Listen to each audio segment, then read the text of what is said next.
Chaque jour, Charles et Carole vous présentent la leçon de l'école du sabbat.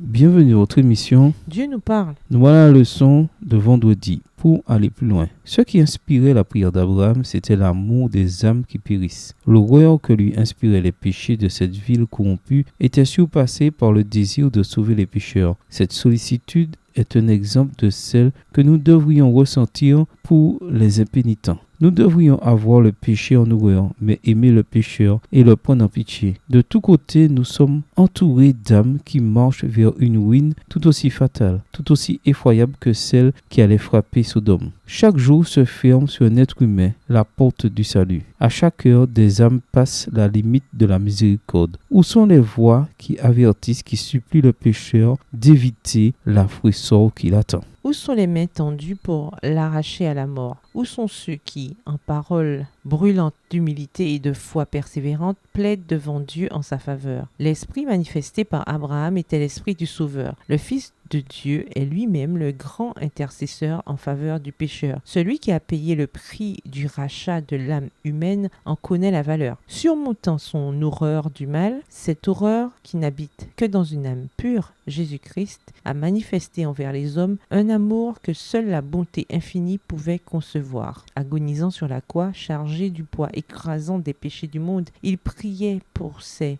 insulteurs et ces meurtriers. Père, pardonne-leur car ils ne savent pas ce qu'ils font. Luc 23, le verset 34. Texte tiré du livre Patriarches et prophètes, au chapitre 12, à la page 119, livre écrit par Ellen G. White. Le patriarche entretenait des relations cordiales avec ses voisins et jouissait parmi les peuplades environnantes de la considération due à un chef sage et puissant. Sa vie et son caractère, qui formaient un contraste frappant avec les mœurs des idolâtres, exerçaient une influence décisive en faveur de la vraie foi. Son invariable fidélité envers son Dieu, son affabilité, sa bonté et sa noble simplicité lui étaient rendues en confiance, en amitié, en respect et en honneur. Extrait du livre Patriarches et prophètes, page 113, écrit par Ellen G. White. À méditer. Quels autres exemples tirés de la Bible nous montrent quelqu'un qui a rempli son appel à la mission? Que dire de Jean-Baptiste? Diriez-vous qu'il a réussi? Lisez Genèse 19, versets 30 à 36. Que nous indique ce texte sur le caractère de certains des rescapés de Sodome? Quelles autres leçons peut-on tirer de l'exemple d'Abraham concernant la mission et la manière de la remplir? Réfléchissez. Considérez-vous l'intercession d'Abraham pour Sodome et Gomorrhe comme une réussite ou un échec?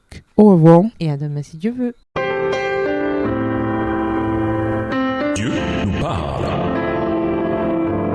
Chaque jour, Charles et Carole vous présentent la leçon de l'école du sabbat.